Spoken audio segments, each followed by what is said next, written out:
ನನ್ನ ಹೆಸರು ಎಂ ಸಂಗಪ್ಪ. ನಾನು ರಚಿಸಿದ ಕವಿತೆಯ ಶೀರ್ಷಿಕೆ ಬಂತು ಯುಗಾದಿ ಬದುಕು ಸಂಭ್ರಮದಿ. ಬಂತು ಯುಗಾದಿ ಬದುಕು ಸಂಭ್ರಮದಿ ಅಂತ ನನ್ನ ಶೀರ್ಷಿಕೆ.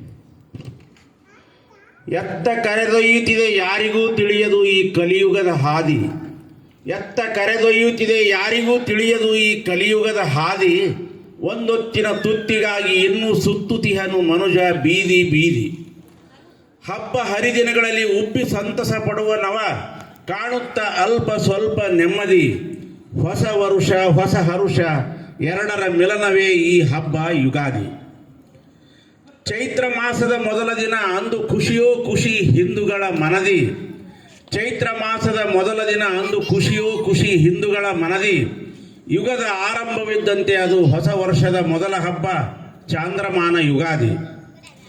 ಬೇವು ಬೆಲ್ಲ ಸವಿಯುವ ಮತ್ತು ಹಂಚುವ ಸಂಪ್ರದಾಯ ಹೊಸ ಬೆಸುಗೆಗೆ ಅದು ನಾಂದಿ. ಬೇವು ಬೆಲ್ಲ ಸವಿಯುವ ಮತ್ತು ಹಂಚುವ ಸಂಪ್ರದಾಯ ಹೊಸ ಬೆಸುಗೆಗೆ ಅದು ನಾಂದಿ.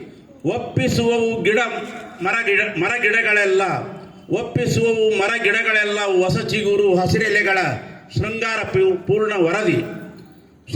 ಪೂರ್ಣ ವರದಿ. ಯುಗಾದಿ ಎಂದರೆ ಸಡಗರ ಸಂಭ್ರಮ ಪೂಜೆ ಪುನಸ್ಕಾರ ಪಾವಿತ್ರ್ಯತೆಗೆ ತಳಹದಿ. ಯುಗಾದಿ ಎಂದರೆ ಸಡಗರ ಸಂಭ್ರಮ ಪೂಜೆ ಪುನಸ್ಕಾರ ಪಾವಿತ್ರ್ಯತೆಗೆ ತಳಹದಿ. ಹೊಸ ಉಡುಗೆ ತೊಡುಗೆ ಹಸಿರು ಮಾವಿನ ತೋರಣ ಕಣ್ಮನ ಸೆಳೆಯುವ ಸಿರಿನಿಧಿ. ಬೇವಿನ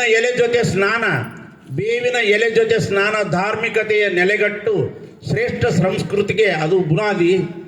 ಹೊಸ ಹೂವು ಹಣ್ಣುಗಳು ಸೃಷ್ಟಿತ ಹಸಿರಂದದ ತಾಣ ಭೂದೇವಿಯ ಸ್ವರ್ಗ ಸನ್ನಿಧಿ. ಹಬ್ಬಗಳು ಒಂದೊಂದು ಅರ್ಥ ಹೇಳಿವೆ ನಮಗೆ ಕತ್ತಲು ಬೆಳಕಿನ ಆಟದ ಮರ್ಮ ಅರಿತುಕೊಂಡರೆ ಸೊಬಗೆ. ಮರೆತು ಹಳೆಯದು ನಾವು ಹೊಸತು ಸವಿದರೆ ಸುಗ್ಗಿ ನಕ್ಕು ನಗಿಸಲು ಪರರ ಬಾಳು ಹೋಳಿಗೆ ಹುಗ್ಗಿ.